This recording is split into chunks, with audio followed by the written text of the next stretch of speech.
Señor Jesús, te damos gracias, Señor, por permitirnos, Señor, compartir con nuestros amigos, Señor, en esta tarde. Te suplicamos, Señor, por el predicador que tú has elegido, Señor, y que seas tú hablando a través de él, Señor, y que seas abriendo el corazón de cada uno de los que vamos a escuchar tu palabra. En el nombre de Jesús, amén.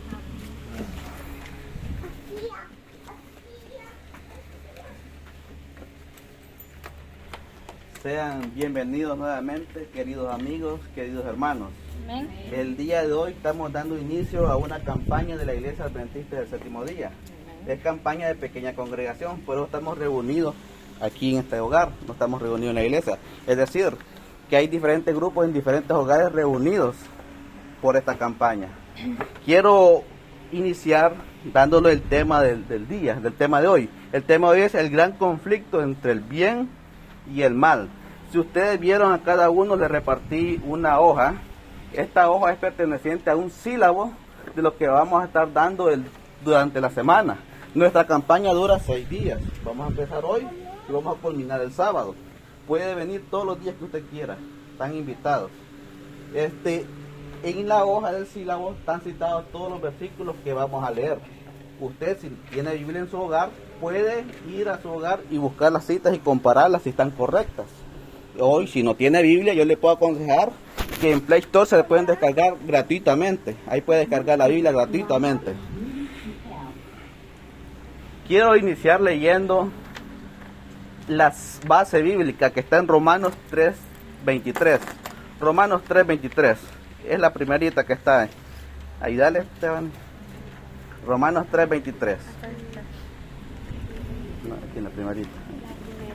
Es la de arribita. No está. Aquí está en la parte de atrás. Sí, en la parte de atrás. No está aquí. Aquí está. En la base bíblica. Era la que está resaltada en negrilla. Ajá, sí, ya la hallaron todo. Pues vamos a empezar leyendo esa base bíblica. Se la voy a leer en voz alta. Dice: por cuanto todos pecaron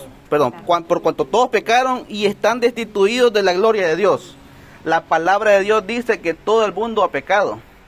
Hermanos y amigos, quiera o no, nosotros, aunque sea una mentirita, le hemos dicho, ¿verdad? Y si una mentirita hemos dicho, hemos quebrantado la ley de Dios. Y si hemos quebrantado la ley de Dios, estamos prácticamente pecando, y la paga del pecado es muerte.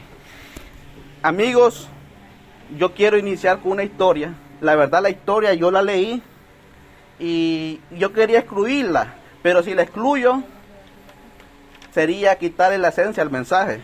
Entonces la historia se la voy a decir porque es un poquito como frustrante, un poquito desgarradora, pero se la voy a decir. Sucedió un par de décadas atrás. Una familia de misioneros adventistas mexicanos recibió el llamado para servir en una isla del Pacífico Sur, donde habían pocos cristianos y la mayoría eran de otra religión. Pronto se adaptaron al estilo de vida de la isla y pudieron testificar de su fe. Compartieron el mensaje de Jesús con quienes se los permitían. La familia estaba compuesta del padre, la madre, un adolescente varón y una pequeña niña de tan solo 5 años. Siempre realizaban sus cultos de familia al amanecer y al momento de ir a la cama. Una noche de calor, mientras todos estaban durmiendo, fueron despertados por los gritos del hijo varón. El padre inmediatamente corrió hacia la habitación del niño. ¡Qué terrible escena encontró! Su hijo estaba muerto, sobre un charco de sangre. Había sido asesinado por un hombre aparentemente endrogado. Entró por la ventana del cuarto del muchacho y con un bate en su mano se dispuso a realizar aquel sanguinario acto. El padre no pudo hacer mucho. Aquella bestia humana también lo mató a golpes con el mismo bate. Asimismo, el resto de la familia. La madre y la hija de tan solo 5 años fueron violadas por este hombre antes de matarlas. Eran como las 4 de la madrugada cuando los policías que estaban en una caseta, en una carretera, vieron una silueta, una sombra que se acercaba hacia ellos. Finalmente, cuando se acercó, se dieron cuenta que era la niña, una niña ensangrentada. Era la hija de los misioneros. Había sobrevivido al brutal ataque. El drogadicto la había dado por muerta, pero sobrevivió milagrosamente. Los cuerpos de la familia de los misioneros, junto con la niña sobreviviente, fueron repatriados a México. El día que los sepultaron, se podía ver la escena desesperanzadora. Una pequeña niña sería criada por sus abuelos, con las heridas de una violación en su cuerpo y la pérdida de sus seres queridos, su padre, su madre y sus hermanos en su corazón.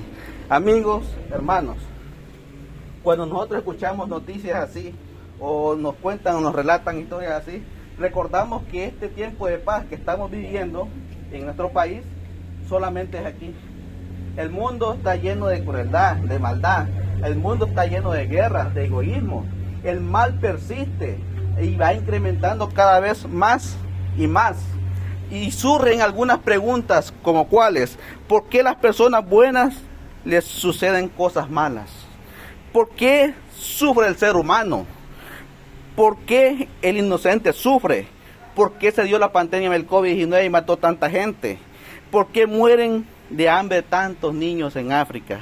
¿Por qué existe el mal? ¿Por qué Dios nos creó para sufrir? Son preguntas que se hace mucha gente, pero hay una simple y al mismo tiempo completa respuesta. Por la razón que el ser humano se entregó en rebelión contra su creador, es decir, contra su Dios, formando parte del terrible conflicto entre el bien y el mal. Debemos entender nosotros que primeramente Dios no nos creó para sufrir. Leamos la cita bíblica de Génesis 1:31. Génesis 1:31.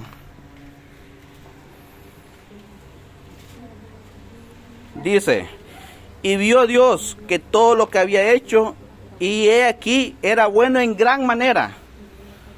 Dios dice, todo era bueno. No simplemente bueno, era bueno en gran manera, y no necesariamente bueno en gran manera, era perfecto. No existía la enfermedad, el sufrimiento, la decadencia, no existía el dolor, las lágrimas, ni mucho menos la muerte. Entonces se pregunta uno, ¿qué pasó entonces? ¿Por qué no existía eso? Veamos la respuesta en el capítulo 3 de Génesis, 3 del 1 al 6. Dice: pero la serpiente era astuta, más que todos los animales del campo que Jehová había hecho, el cual dijo a la mujer: ¿con que Dios os ha dicho, no comáis de todo árbol del huerto?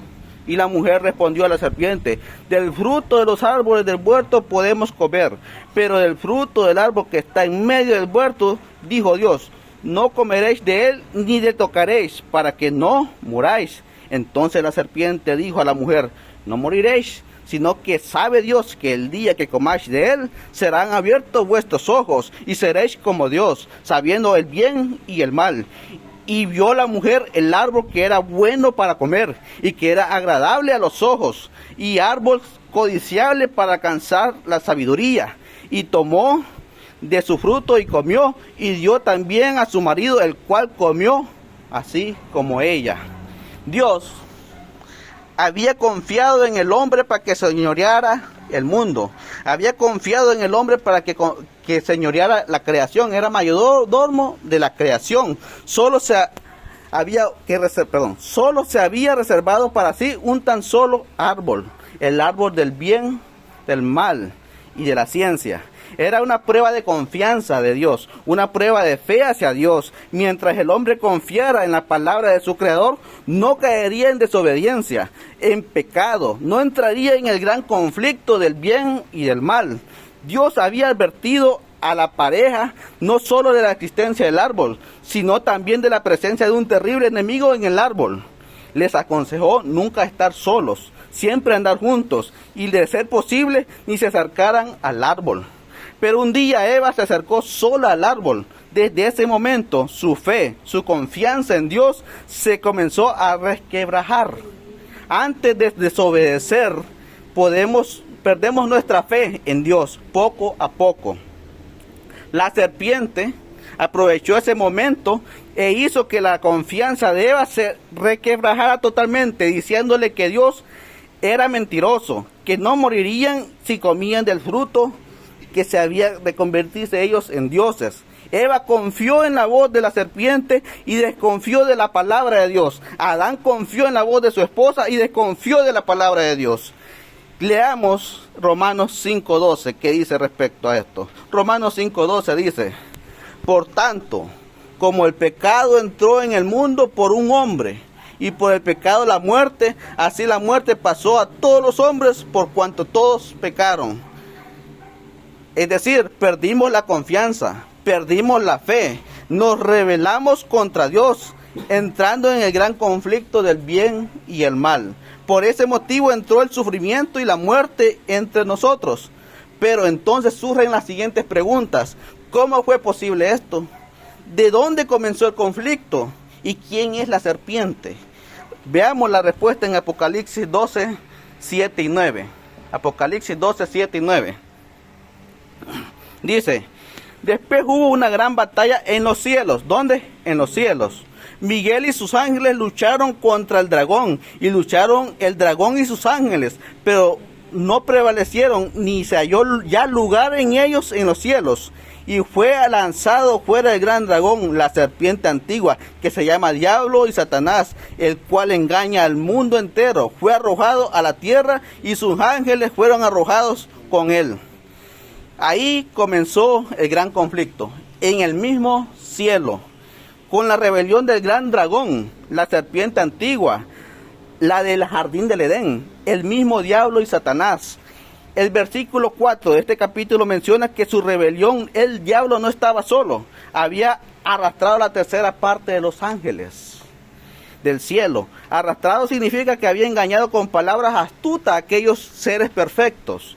¿Por qué Dios entonces creó el diablo? Surge la pregunta, ¿por qué Dios creó el diablo? Veamos la respuesta en Ezequiel 28, 13 al 15. Ezequiel 28, 13 al 15. Dice: en el Edén, en el huerto de Dios estuviste, de toda piedra preciosa era tu vestidura, de cornerina, topacio, jaspe, crisólito, berilo, onice, de zafiro, carbunclón, esmeralda y oro. Los primores de tus tamboriles y flautas estuvieron preparados para ti en el día de tu creación. Tú, querubín, grande protector, yo te puse en el santo monte de Dios, ahí estuviste, en medio de las piedras de fuego te paseabas, perfecto eras en todos tus caminos desde el día que fuiste creado, hasta el día en que se halló en ti maldad. Dios no creó a Satanás, Dios creó un querubín perfecto, un ángel de la orden más alta y poderosa. Solo Dios, el creador, era más poderoso que él, pero el mal nació en su corazón. El profeta Isaías nos amplía un poco más el panorama. Leamos Isaías 14, 12 y 14, capítulo 14, 12 y 14. Isaías dice: ¿cómo caíste del cielo, oh lucero, hijo de la mañana? Cortado fuiste por la tierra, tú que debilitabas a las naciones. Tú que decías en tu corazón: subiré al cielo en lo alto, junto a las estrellas de Dios levantaré mi trono, y en el monte del testimonio me sentaré, a los lados del norte, sobre las alturas de las nubes subiré, y seré semejante al Altísimo. El problema de este querubín perfecto que Dios había creado era que quería ser igual a su creador, quería ser igual a su Dios, quería el lugar de su Dios. Trató de sembrar la misma semilla de ambición en el corazón de la humanidad.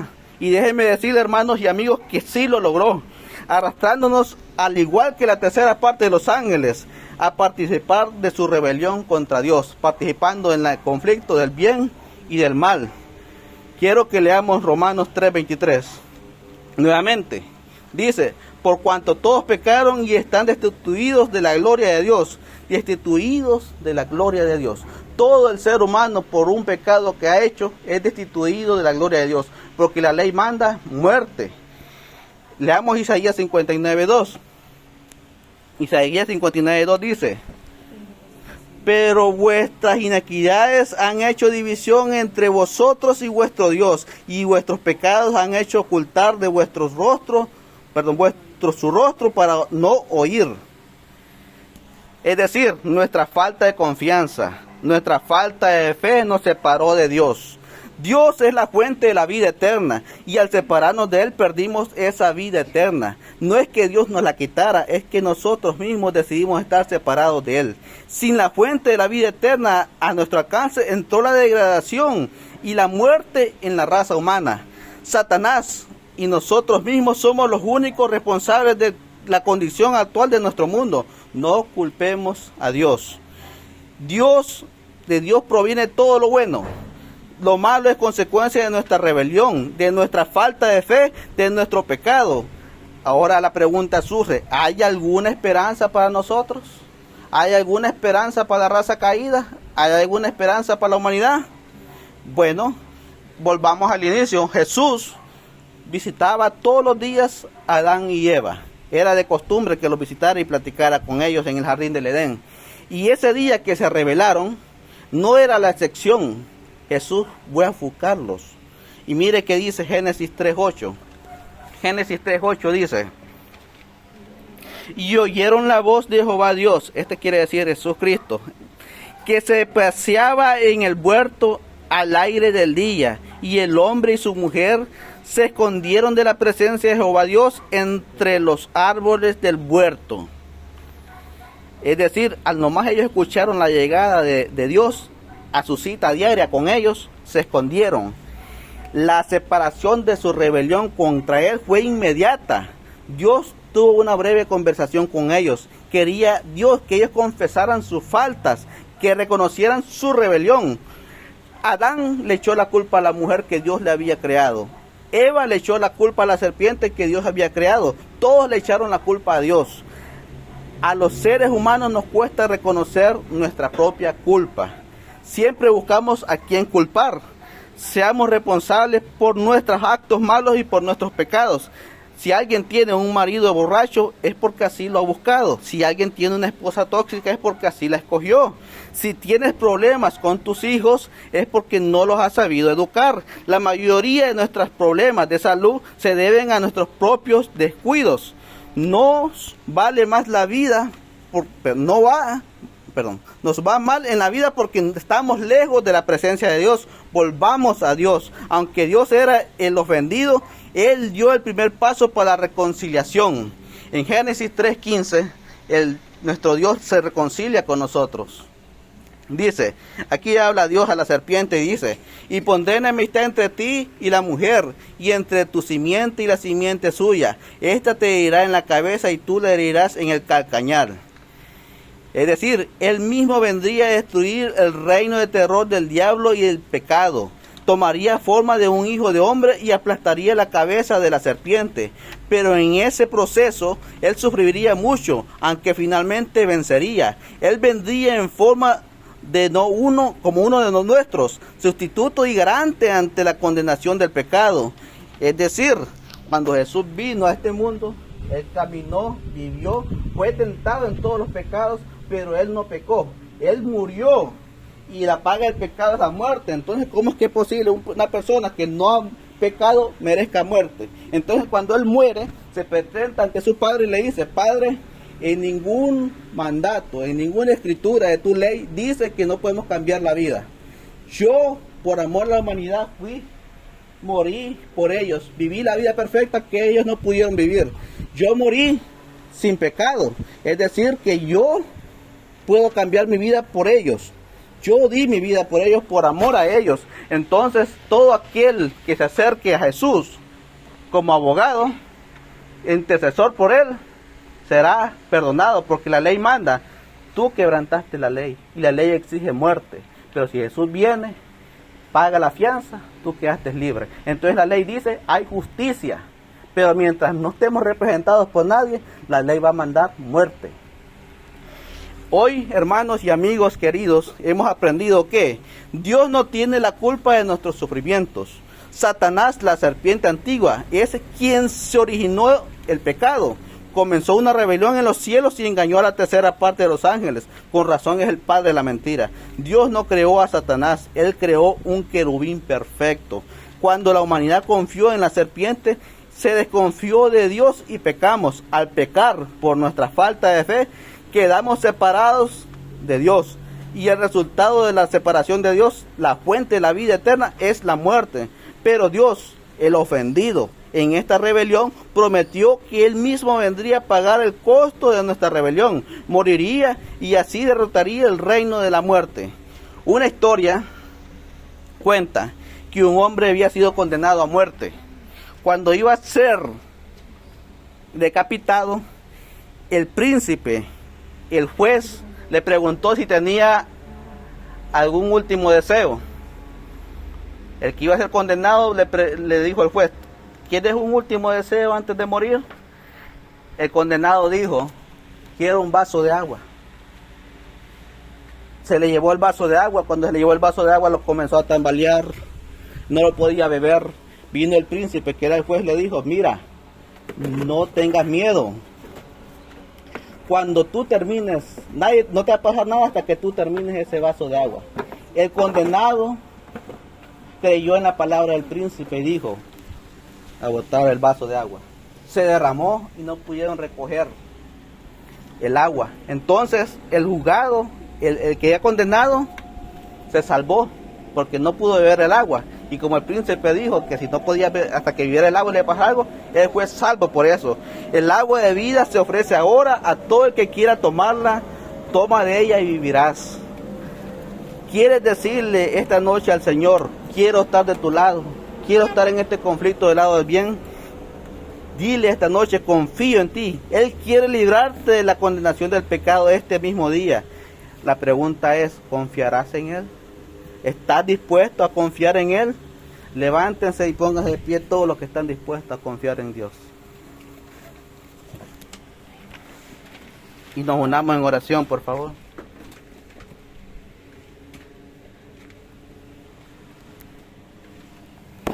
Padre Santo, gracias te damos por tu mensaje. Sabemos que proviene de tu parte. Es un mensaje digno, un mensaje que nos llega a los corazones.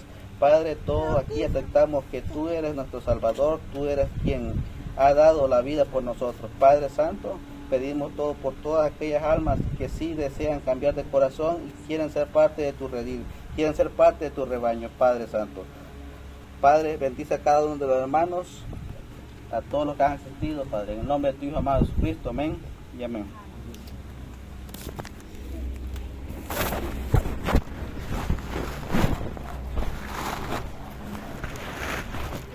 Yo les esperamos para el día de mañana, siempre a la misma hora. Y pues, esperamos con cada uno de cada los que nos han acompañado este día. Que el Señor les pague. Amén.